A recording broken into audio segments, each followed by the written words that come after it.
அப்போ எனக்கு 19 வயசு. சென்னையில் இருக்கிற ஒரு ஆர்ட்ஸ் காலேஜில் படிச்சுட்டு இருந்த நேரம்.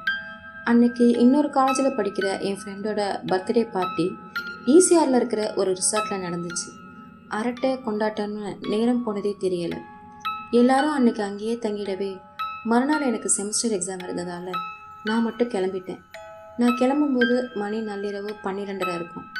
பஸ்ஸு எதுவும் இருக்காதுன்னு தெரிஞ்சும் மெயின் ரோட்டுக்கு வந்தால் ஏதாவது ஆட்டோ கிடைக்குங்கிற நம்பிக்கையில் அந்த இருட்டான ரோட்டில் நடக்க ஆரம்பித்தேன். சுற்றி மயான அமைதி, கடல் அலைகளோட சத்தம் மட்டும் தூரத்தில் கேட்டுகிட்டே இருந்துச்சு. ரோட்டோரமாக இருக்கிற அந்த பெரிய பனைமரங்கள் எல்லாம் இருட்டில் தலையை விரிச்சு போட்டுட்டு நிற்கிற உருவங்கள் மாதிரி இருந்துச்சு. பனிக்காத்து உடம்பு அப்படியே சிலிர்க்க வச்சுது. சுற்றி வேற எந்த மனுஷன் நடமாட்டமும் இல்லை. அந்த ரோட்டில் இருந்த ஒரே ஒரு ஜீவன் நான் மட்டும்தான்.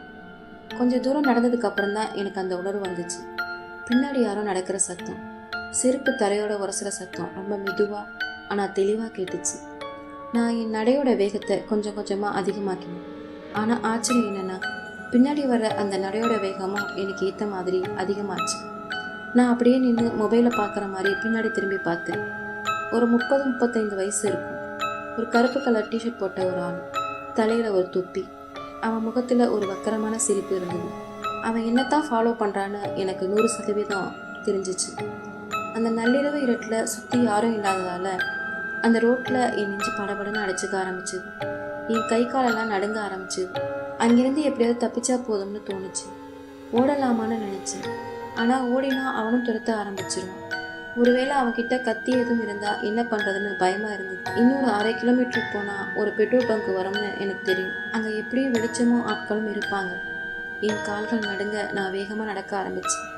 பின்னாடி அந்த ஆளோட மூச்சு சத்தம் கேட்குற அளவுக்கு அவன் எனக்கு நெருக்கமாக வந்துட்டான். திடீர்னு அவன், ஏய் நில்லு, இப்போ நிற்கிறியா இல்லையா அப்படின்னு ஒரு கொடூரமான குரலில் கூப்பிட்டான். அவன் குரலில் இருந்த அந்த காட்டு முன்னாடித்தனம் என் ரத்தத்தை உரைய வச்சது. நான் எதையும் யோசிக்கலை. என் கையில் இருந்த ஸ்லிங் பேக்கை அழுத்தி பிடிச்சிக்கிட்டு அந்த பெட்ரோல் பங்கை நோக்கி வேகமாக ஓட ஆரம்பித்தேன். அவன் பின்னாடியே ஓடி வர சத்தம் கேட்டுச்சு. நல்ல வேளையாக அந்த பெட்ரோல் பங்க் வெளிச்சம் எனக்கு தெரிஞ்சது. அங்கே 2 செக்யூரிட்டி ஆளுங்க உட்காந்து பேசிகிட்டு இருந்தாங்க. நான் மூச்சரிக்க ஓடி போய் அவங்க முன்னாடி நின்னதும் பின்னாடி துரத்திட்டு வந்த அந்த ஆள் அப்படியே மெதுவாக தன் வேகத்தை குறைச்சி இருட்டுக்குள்ளே மறைஞ்சு போயிட்டான். அன்னைக்கு மட்டும் நான் அந்த பெட்ரோல் பங்கை பார்த்து ஓடாமல் பயத்தில் ஏதோ ஒரு சந்துக்குள்ளே ஒளிஞ்சிருந்தா அவனோட அந்த வக்கரமான எண்ணத்துக்கு நான் பலியாகி இருப்பேன். அதை நினச்சாலே இப்போவும் என் உடம்பு நடுங்குது. அன்னைக்கு அந்த இருட்டில் அவன் என்ன செய்ய காத்திருந்தான்னு நினச்சா என் தொண்டையெல்லாம் அடைக்குது. எனக்கு அப்போது 17 வயசு. தீபாவளி லீவுக்காக தஞ்சாவூர் பக்கத்தில் இருக்கிற எங்களோட கிராமத்து வீட்டுக்கு போயிருந்தேன். கிராமத்தில் வழக்கமாகவே சாயங்காலம் 7 மணிக்கெல்லாம் ஊர் அடைஞ்சிடும். வெளியில் பெருசாக ஆள் நடமாட்டம் இருக்காது. அன்னைக்கு பக்கத்து ஊரில் இருக்கிற என் அத்தை வீட்டுக்கு போயிட்டு பஸ் லேட்டானதுனால நான் எங்கள் ஊர் ஸ்டாப்பில் இறங்கும்போது மணி ராத்திரி 9 இருக்கும். பஸ் ஸ்டாப்ல இருந்து எங்கள் வீட்டுக்கு போக 1 கிலோமீட்டர் தூரம் நடக்கணும். அந்த ரோடு 2 பக்கமும் அடர்ந்த நெல் வயல்களும் பெரிய பெரிய புளிய மரங்களும் நிறைஞ்ச ஒரு ஒத்தையடி பாதை. அன்னைக்கு அமாவாசைன்னு நினைக்கிறேன். நிலா வெளிச்சமும் இல்லாமல் கும்மிருட்டாக இருந்துச்சு. தூரத்தில் தவளைங்க சத்துற கத்தமும் பூச்சிகளோட ரீங்காரமும் அந்த இரவை இன்னும் பயங்கரமாக்கிக்கிட்டு இருந்தது. என் மொபைல் டார்ச் வெளிச்சத்தை மட்டும் வச்சுக்கிட்டு நடக்க ஆரம்பித்தேன். பாதி ரோடு வரைக்கும் வந்துட்டேன். திடீர்னு பின்னாடி ஏதோ சலசலப்பு சத்தம் கேட்டுச்சு. வயல் வரப்பில் யாரோ நடக்கிற சத்தம். நான் டார்ச்சை அந்த பக்கமாக அடித்தேன். அந்த வெளிச்சத்தில் ஒரு உருவம் நின்றுட்டு இருந்துச்சு. ஒரு நடுத்தர வயது ஆள். கையில் ஒரு நீளமான கம்பு வச்சுருந்தான். கிராமத்தில் காவல் காக்குறவங்க கம்பு வச்சிருக்கிறது அங்கே சாதாரணம்தான். ஆனால் அவனோட பார்வை என் மேலே ஒரு தப்பான விதத்தில் இருந்துச்சு. நான் டார்ச்சை ஆஃப் பண்ணிட்டு வேகமாக நடக்க ஆரம்பித்தேன். ஆனால் அந்த இருட்டுக்குள்ளேயும் அவன் வயல் வரப்புலேருந்து இறங்கி நான் நடக்கிற அதே மெயின் ரோட்டுக்கு வந்துட்டான். அவன் வெறும் கம்பு மட்டும் வச்சிருக்கல, அவனோட கையில் வேறொரு ஆயுதமும் இருக்கிறது எனக்கு தெரிஞ்சது. அவன் செருப்பு போடாமல் நடக்கிறதுனால அவன் வர சத்தம் கேட்கல. ஆனால் அவனோட நிழல் என் டார்ச் வெளிச்சத்தோட ஓரத்தில் விழுந்து கூடவே வர்றது தெரிஞ்சது. நான் பதட்டத்தில் என் நடையை இன்னும் வேகமாக்கினேன். திடீர்னு பின்னாடி இருந்து அவனோட வேகமான காலடி சத்தம் கேட்டுச்சு. அவன் என்னை நோக்கி ஓடி வராங்கிறத தெரிஞ்சுக்கிட்டேன். பயத்தில் என் கண் பார்வையை மங்கின மாதிரி இருந்துச்சு. கத்தலான்னு பார்த்தா தொண்டையிலிருந்து சத்தமே வரல. எங்கள் வீட்டு தோட்டம் இன்னும் 100 மீட்டரில் வந்துடும். நான் என் பலத்தையெல்லாம் திரட்டி அந்த இருட்டு பாதையில் உயிரை கையில் பிடிச்சிக்கிட்டு ஓடினேன். ஓடும்போதே பின்னாடி திரும்பி பார்த்தேன். அவன் முகம் வெறி பிடிச்சது போல இருந்தது. நல்ல வேளையாக எங்கள் வீட்டு நாய் டாபர்மேன் தூரத்துலேயே நான் வர சத்தம் கேட்டு வேகமாக குறைச்சிக்கிட்டே கேட்டு வரைக்கும் ஓடி வந்துச்சு. அந்த நாய் குறைக்கிற சத்தத்தை கேட்டதும் அவன் அப்படியே நின்றுட்டான். நான் கேட்டுக்குள்ளே ஓடி போய் கதவை சாத்தினது தான் எனக்கு மூச்சே வந்தது. ஜன்னல் வழியாக எட்டி பார்த்தப்போ அவன் அந்த இருட்டில் கொஞ்ச நேரம் நின்று உத்து பார்த்துட்டே இருந்தான். அப்புறம் மெதுவாக வயலுக்குள்ளே நடந்து மறைஞ்சு போயிட்டான். அன்னைக்கு மட்டும் எங்கள் வீட்டு நாய் குறைக்காமல் இருந்திருந்தாலும், இல்லை நான் ஓடும்போது கீழே விழுந்திருந்தாலும், அந்த வெறி பிடிச்ச மிருகம் என்னை என்னென்ன பண்ணியிருக்கோமோன்னு நினச்சா இப்போவும் எனக்கு தூக்கம் வராமல் பயத்தில் நடுங்குறேன். எனக்கு அப்போது 24 வயசு. சென்னையில் பருவமழை வெளுத்து வாங்கிக்கிட்டு இருந்த நேரம் அது. அன்னைக்கு ஆஃபீஸில் வேலை முடிய ரொம்ப லேட் ஆகிடுச்சு. நைட்டு 10 மணி இருக்கும்.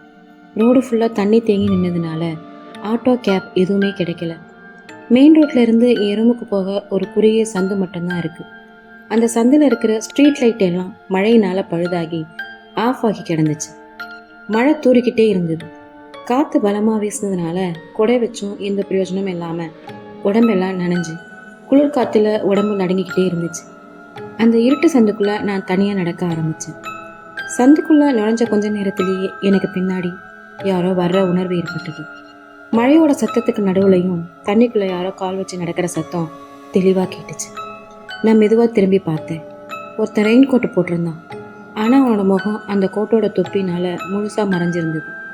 அவன் ரொம்ப சாதாரணமாக நடக்கிற மாதிரி தெரிஞ்சாலும் நான் வேகத்தை கூட்டும்போது அவனும் கூட்டினான். நான் மெதுவாக நடக்கும்போது அவனும் மெதுவாக நடந்தான். அந்த சந்தில் 2 பக்கமும் இருக்கிற வீடுகள் எல்லாம் கதவை பூட்டிட்டு தூங்கிட்டு இருந்தாங்க. சுற்றி ஒரு சின்ன வெளிச்சம் கூட இல்லை. என் மொபைலில் சார்ஜும் 1% தான் இருந்தது. யாருக்கும் கால் பண்ண முடியாது. திடீர்னு அவன் தன் பையிலிருந்து ஏதோ ஒரு பாட்டிலையும் ஒரு துணியையும் எடுக்கிறது அந்த இருட்டிலையும் எனக்கு மங்களாக தெரிஞ்சுது. என் மூளைக்கு உடனே ஆபத்து வரைச்சிது.